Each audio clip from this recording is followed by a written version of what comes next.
Nous allons parler de la préservation de l'autonomie à domicile jusqu'au grand âge avec un dispositif médical basé sur l'intelligence artificielle qui prédit les passages en urgence et renforce les relations avec les aidants aidés. Le système s'appelle Présage et nous allons échanger avec son président fondateur, Jacques-Henri Véron. Bonjour Jacques-Henri. Bonjour Frédéric. Peut-être vous présenter votre parcours, peut-être il peut être intéressant, et présenter Présage. Eh ben, merci. Moi, je suis ingénieur de formation. Vous travaillez sur les enjeux des parcours et du maintien à domicile au sein d'une agence du ministère de la Santé qui s'appelle l'ANAP. Je suis resté pendant une dizaine d'années. Après une dizaine d'années dans un grand groupe de conseil. Et c'est dans ce cadre-là que l'idée de présage est d'abord venue, ensuite a maturé et est devenue ensuite un vrai projet à partir de 2020. Donc, Présage, c'est, vous l'avez dit, un dispositif qui est la première solution e-santé de prédiction et de prévention de l'hospitalisation des seniors à domicile, qui est basée sur l'intelligence artificielle. C'est une idée très simple, en fait, hein, derrière tout ça. C'est quoi? C'est la connaissance d'une personne, une connaissance sociale que vous avez avec une personne aidée. Donc, je sais pas, votre mère ou l'un de vos parents, eh bien, vous allez voir cette personne évoluer au fur et à mesure du temps parce qu'elle va avoir des petits pépins de santé, des petits problèmes, etc. Et vous savez pas forcément si c'est grave ou si c'est pas grave, mais vous voyez qu'elle va moins bien, qu'elle marche moins vite, elle se plaint de fatigue, de douleur. Et ce qu'on a fait, nous, c'est un dispositif qui va permettre de valoriser cette observation, de la transformer en une information médicale, puisque c'est un dispositif médical, et qui va pouvoir prédire s'il y a un événement de santé grave qui peut arriver, du type une hospitalisation. Et si c'est le cas, la nature des problèmes associés. Est-ce que c'est un risque de chute, un risque de douleur, des troubles du sommeil, altération de l'état général de la personne, etc. Et en fonction de ça, on va pouvoir proposer des actions de santé, un plan de prévention individuel à la personne, qui, s'il est mis en place, va permettre de réduire de manière très significative le taux d'hospitalisation.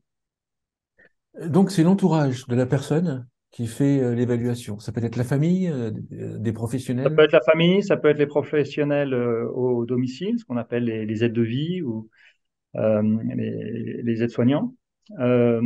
Et ils font concrètement comment ça fonctionne, hein. C'est une application smartphone qui est enfin, c'est une application qui est sur leur smartphone, qui est utilisée une fois par semaine. Donc l'idée, c'est de recueillir les observations une fois par semaine, et ça va prendre 2 minutes pour pouvoir recueillir est-ce que la personne se déplace, est-ce qu'elle connaît le jour de la semaine, enfin, des questions extrêmement simples auxquelles tout un chacun peut répondre. Il y a 25 questions. Ce qu'on va faire ensuite, c'est que nous, on va analyser l'évolution de l'état de santé qui est remonté par l'application sur les semaines précédentes. Et on va être en capacité ensuite, grâce à l'intelligence artificielle, c'est-à-dire on va reconnaître des patterns d'évolution de l'état de santé des personnes, on va pouvoir prédire si la personne va avoir un événement de santé grave. Ce qui est important, c'est que c'est un dispositif médical basé sur des investigations cliniques. Et on a démontré que le taux de fiabilité de la prédiction, il est très fort puisqu'il dépasse 99%. Ça veut dire concrètement, on va se tromper 4 fois sur 1000 sur la prédiction qui est réalisée. Et ça, c'est extrêmement important parce que quand il n'y a pas de risque de santé qui est exprimé, bah, on est rassuré, on sait que c'est pas forcément un problème qui va derrière donner lieu à une dégradation. Et, euh, et ça permet de mettre en place un certain nombre d'actions qui sont des actions légères. Et lorsqu'il y a une alerte, lorsqu'il y a eh bien, prédiction d'un risque d'urgence, alors là, il y a une liaison qui est réalisée avec un acteur de coordination.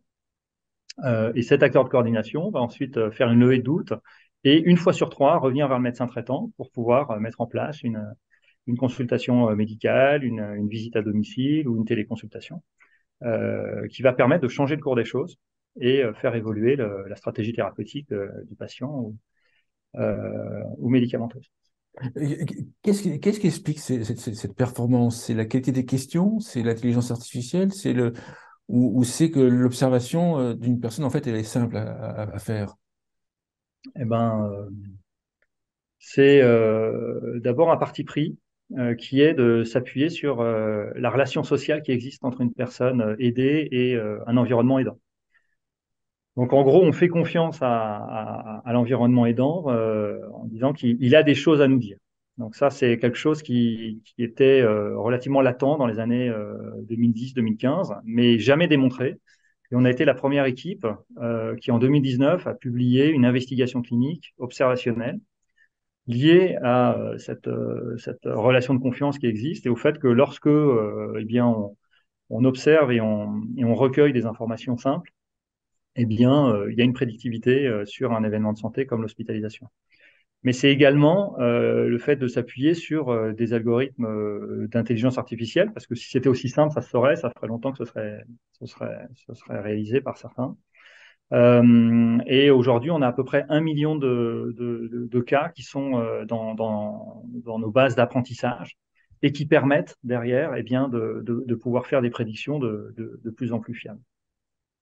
Et enfin, c'est un dispositif qui est extrêmement simple, parce que si on veut que ça fonctionne, ça passe absolument, enfin, ça doit fonctionner de manière très simple et rapide, parce que sinon, ça passe pas à l'échelle. Euh, le dispositif, il doit être saisi en 1 minute à 2 minutes. Donc nous, on garantit dans notre performance de dispositif médical que après quelques semaines d'usage, eh bien, c'est 2 minutes de suivi, ce qui permet d'être intégré dans le quotidien hein, de l'aide de vie ou de la relation qui existe entre une personne et sa famille.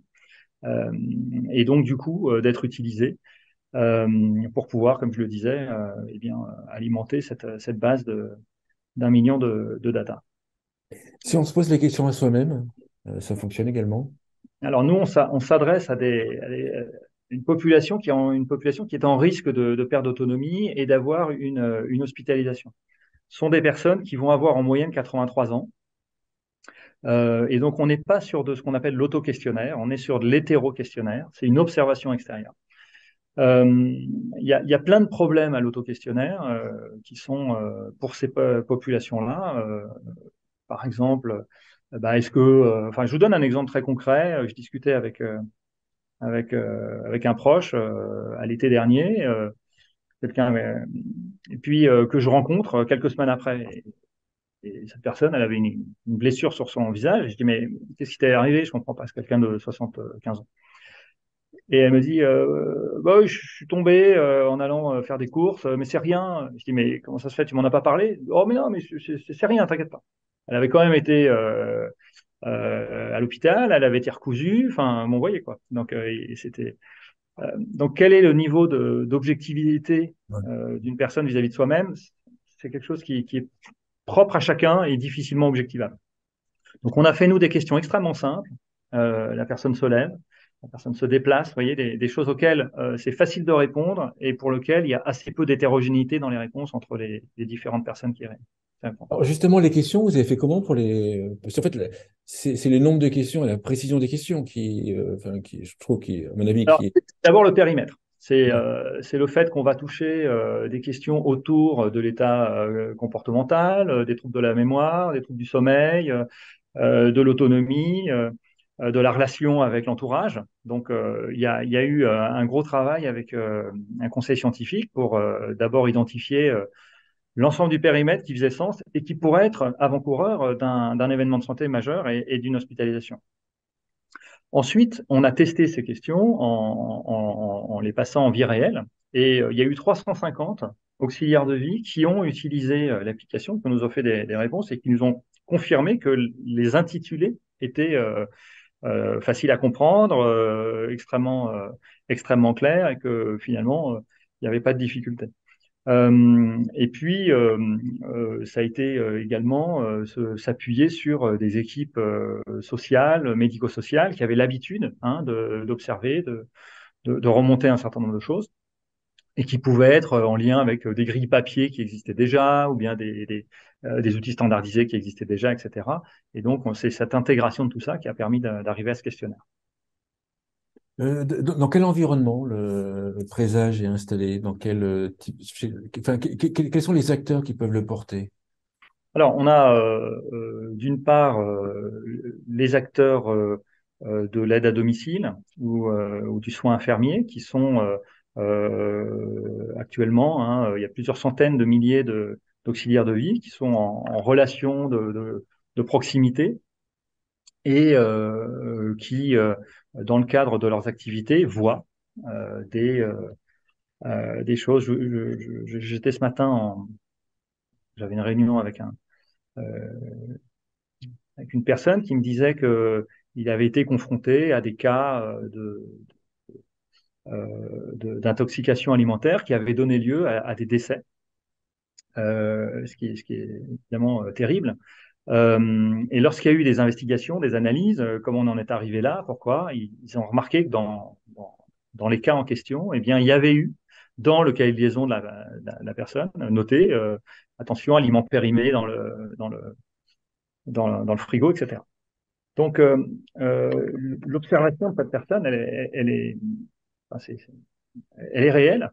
La difficulté qu'elles ont, c'est de pouvoir ensuite passer le relais. C'est-à-dire que quand on n'est pas professionnel de santé, c'est difficile de pouvoir remonter des éléments. Si on va parler au médecin traitant, par exemple, il n'y a pas le temps, ou bien bah, concrètement, vous dites la personne ne va pas bien, mais ça veut dire quoi, etc. Voilà. Toute cette dialectique-là, eh bien, Présage permet de transformer ces observations en informations de qualité médicale et derrière de pouvoir prendre des actions de santé en fonction. Donc, qui va pouvoir utiliser bah, toutes les personnes finalement qui vont être donc les services infirmiers, comme je le disais, les services d'aide à domicile, l'environnement proche, les familles. Euh, mais ensuite, la prédiction, elle va être intéressante, mais elle n'a de sens que si elle est suivie d'effets, que si derrière il y a un Service. acteur, Il y a le service. un, voilà, un acteur de coordination. Ça peut être parfois des infirmières de coordination, ça peut être parfois des non-professionnels de santé, mais spécialisés sur l'enjeu de coordination, qui va pouvoir faire le traitement des alertes, la levée de doute, la mise en place d'actions, et une fois sur trois, la prise de contact avec un médecin traitant pour pouvoir bah, mettre en place les consultations qui vont bien. Le financement, comment le système est financé? Alors actuellement, le système il est financé par les acteurs qui désirent améliorer la prise en charge autour du maintien de l'autonomie et du maintien à domicile. Donc historiquement, on a eu des agences régionales de santé qui ont désiré pouvoir proposer dans des territoires le dispositif Présage. On a par exemple lancé dans le territoire de Marseille, sur 3 arrondissements, le dispositif financé par une agence régionale de santé de PACA. On a ensuite eu des conseils départementaux qui ont voulu bah, faire à peu près la même chose, de proposer aux différents publics à risque, publics fragiles, de pouvoir être soutenus et protégés par Présage. Ensuite, on a des associations, des groupes privés, lucratifs ou non lucratifs, qui ont commencé à intégrer Présage pour apporter plus de valeur ajoutée dans leur offre de services. Et puis, des caisses de retraite nous ont également intégré dans le cas de projets financés par elles pour déployer sur les territoires. Donc finalement, vous voyez que bah, on est au nœud hein, dans le parcours de la personne, autour de l'enjeu du maintien de l'autonomie, d'éviter des passages aux urgences, d'éviter des hospitalisations trop longues et favoriser au maximum euh, les stratégies qui permettent de rester à domicile. Et donc, il va y avoir des financeurs qui vont répondre à chacun de ces enjeux. Concrètement, enfin, bon, il y a des financeurs, il y a un porteur de projet. Si moi j'érige un gros SAD dans une ville et que je suis intéressé par Présage, vous allez m'aider à monter le projet et à fédérer les financeurs autour de moi, autour de ce projet-là. Ce qu'on identifie avec le gros SAD en question, c'est quel est le projet de santé dans lequel s'intègre Présage. On n'est pas un outil hors sol, voilà, on est un outil qui répond à un besoin, en général un besoin porté par les acteurs de territoire. Et dans ces besoins-là, on va identifier du coup les financeurs naturels dans le territoire et les enjeux. C'est de l'accès aux soins, c'est du maintien à domicile, ça va être des financeurs qui peuvent être potentiellement complémentaires. On va identifier les dispositifs qui sont des dispositifs d'accompagnement. Ça peut être dans le cas d'un CEPOM, par exemple, ça peut être dans le cas de conférences des financeurs, ça peut être dans le cas d'appels à projets qui sont lancés. Enfin, vous voyez, il y a une multitude de possibilités contractuelles qui vont être portées par la structure et qui vont permettre ensuite de déployer Présage vis-à-vis des différents bénéficiaires. Ces différents financeurs, quels sont leurs intérêts de financer Présage? Parce que certains vont dire, voilà, le département, pourquoi est-ce qu'il finance alors que ça pourrait être la Sécu qui aurait le gain de coût le plus important au final? Ouais, Est-ce qu'on peut expliquer les différents acteurs et puis chacun, chacun, évidemment, a des intérêts, mais ils ne sont pas exclusifs des autres. c'est ça, oui. Voilà, donc la répartition de valeur, bon, Présage prétend pas être voilà, La clé de répartition de la clé qui va faire en sorte que tout va s'arranger. Hein. Voilà. Hein, on connaît les balkanisations ou les séparations des financements, etc. Pour autant, on apporte une réponse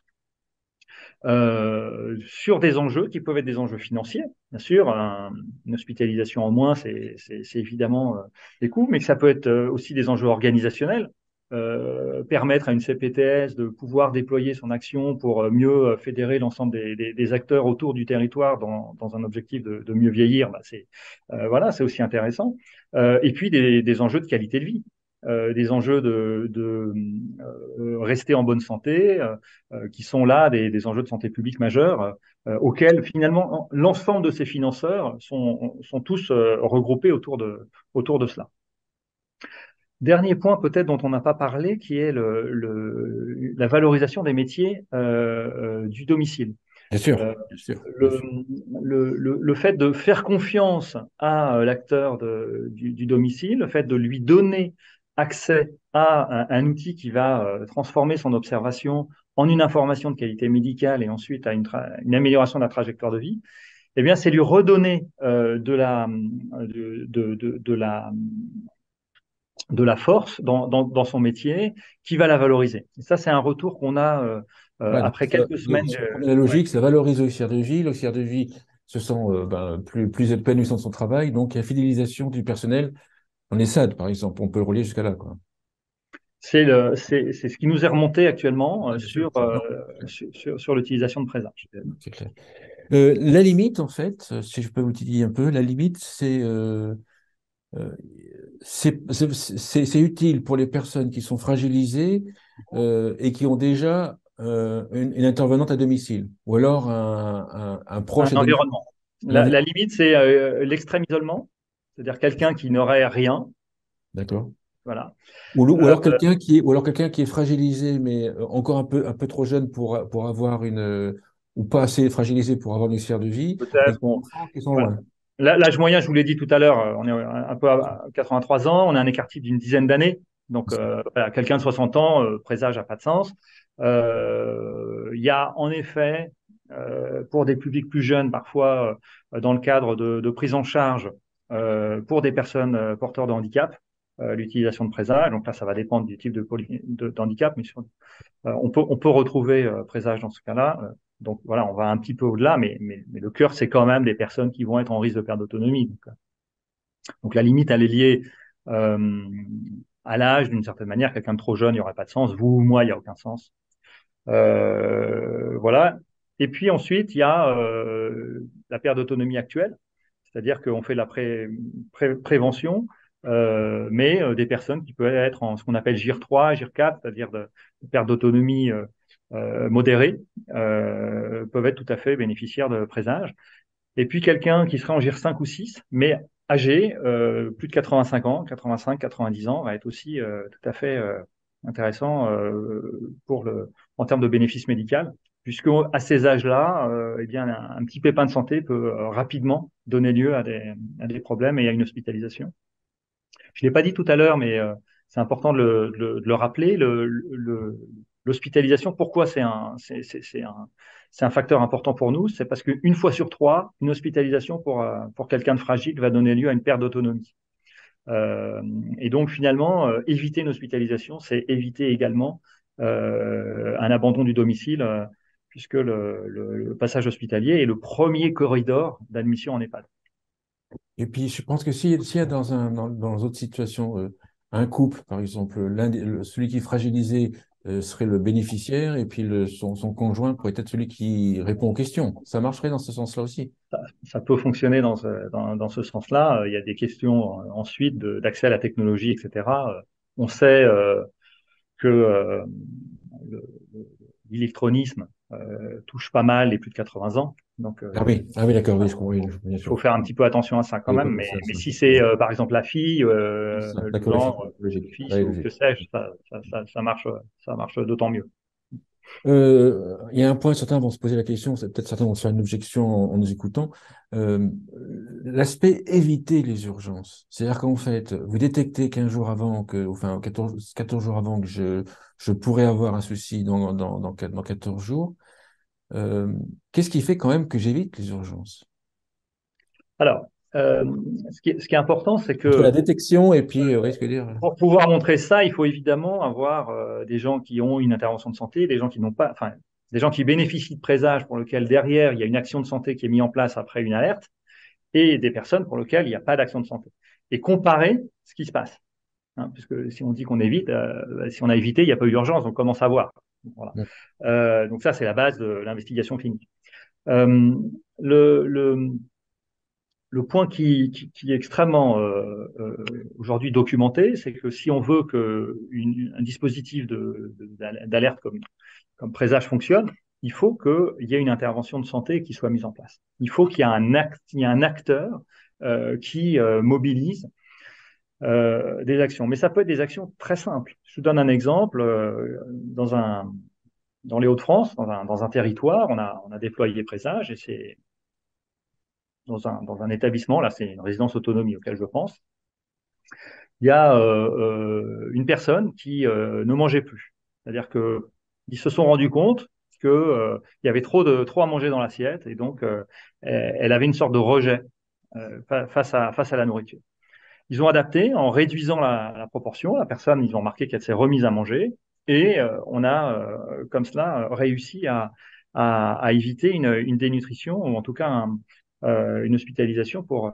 Bon, c'est une action très simple, vous voyez. Donc la personne en proximité, elle a remarqué, elle l'a fait remonter. L'acteur de coordination, il a investigué avec elle. Ils ont vu quelle était la cause. Ils ont mis en place une action très simple et ça a donné lieu derrière à une reprise très simple.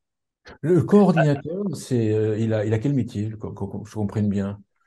C'est une infirmière? C'est un médecin? Alors là, on a 80% alors, des coordinateurs de présage sont des professionnels de santé, 80% des cas. Dans le cas que je viens de vous citer, c'était pas un professionnel de santé. Donc, c'est D'accord. un acteur du bien vieillir. Ce sont des gens dont le rôle est d'accompagner des parcours complexes, des situations de vie difficiles, parce qu'on sait que pour ces personnes âgées, c'est souvent très, enfin, il y a souvent beaucoup d'intervenants autour de la personne, etc. Donc, ce sont des personnes qui vont pouvoir accompagner la mise en place d'actions en s'assurant que tel acteur est réalisé, que tel autre puisse prendre le relais, etc. Par exemple, dans un SIAD, c'est un IDEC, donc là, ça va être un infirmier. On en retrouve également dans certaines, ce qu'on appelle DAC, dispositifs d'appui à la coordination. Il peut y avoir des coordinateurs. On peut aussi en avoir dans des CPTS qui sont mis en place pour identifier, alerter et mettre en place des actions liées à la fragilité. Donc, il y a énormément d'endroits où on va retrouver des acteurs de coordination. Et puis, il y a aussi beaucoup d'actions en ce moment avec la création de structures spécifiques qui viennent soulager les aidants pour pouvoir réaliser ce type de coordination. Tout à l'heure, vous avez dit que le présage est utilisé par une résidence autonomie. Ça, effectivement, je n'avais pas réalisé, j'avais pas tilté là-dessus. On peut l'utiliser uniquement pour une résidence. Il y a pas de taille au niveau de la taille de l'échelle du nombre d'utilisateurs. Présage, si j'ai une résidence autonomie, je peux l'utiliser uniquement à l'échelle de la résidence. Oui, C'est il y a pas ça. mal de résidences Oui. aujourd'hui qui nous utilisent. D'accord. Et ce qui, présage fonctionne lorsque, enfin, nous, on vient transformer un peu l'organisation. Donc, il faut qu'il y ait une observation, Ça, dans les résidences autonomie, il y a toujours hein, une ASH ou voilà, quelqu'un qui fait de l'accompagnement au quotidien. Ça, il n'y a pas il y a pas de difficulté. Il y en a très souvent, en tout cas. Et puis, il faut qu'ensuite, on ait quelqu'un qui va faire la gestion des alertes. Et là, Oui. ça dépend vraiment des organisations qui sont en place et on travaille avec les acteurs pour identifier la personne la plus adaptée. Mais comme présage extrêmement, je vous l'ai dit, on se trompe 4 fois sur 1000, ça veut dire que la gestion des alertes, il y en a très peu. Si vous avez une centaine de personnes dans votre établissement, on va avoir un taux d'alerte de l'ordre de 7%. Ça veut dire que par mois, hein, ça veut dire que toutes les semaines, il y aura 2, 3 alertes. Donc c'est traité très rapidement. Donc ça permet d'avoir des nombres importants. Donc on peut aussi mutualiser. Enfin, il y a pas mal de modalités opérationnelles qui peuvent être mises en place dans les territoires. Une conclusion à l'émission ou un point à rajouter. Non, par rapport à Présage, je pense que vous l'avez vu, on est dans l'équipe complètement convaincu que c'est un dispositif qui apporte une valeur ajoutée tant pour la personne que pour l'ensemble des professionnels qui essaient aujourd'hui de faire voilà, comme on peut, avec toutes les difficultés qu'on connaît du monde de la perte d'autonomie, de la gériatrie, de la structuration des soins primaires. On l'a pas dit, mais lorsque vous avez des exercices regroupés, type pôle de santé, maison de santé, centre de santé également, eh bien, il y a une véritable pertinence à avoir Présage, qui est un véritable outil de parcours, puisqu'on vient décloisonner entre les acteurs du sociaux, les acteurs médico-sociaux et les acteurs sanitaires. On vient très simplement apporter une solution qui est une solution médicale avec un bénéfice qui est maîtrisé. Alors maîtrisé au sens qu'on également un point dont on n'a peut-être pas parlé, qui est ce qu'on appelle le suivi après commercialisation. En tant que dispositif médical, on doit suivre le niveau de performance qui est revendiqué. Ça veut dire qu'un utilisateur de Présage, un groupe, un ensemble de professionnels qui vont nous utiliser, eh bien, ils auront une garantie que dans leur territoire, ça se passe comme ci. Et si ça se passe pas comme ça, eh bien, on fait une investigation à chaque fois pour étudier et analyser les raisons potentielles d'un écart. Super, merci, merci beaucoup. Merci pour l'émission. Merci Frédéric, à bientôt.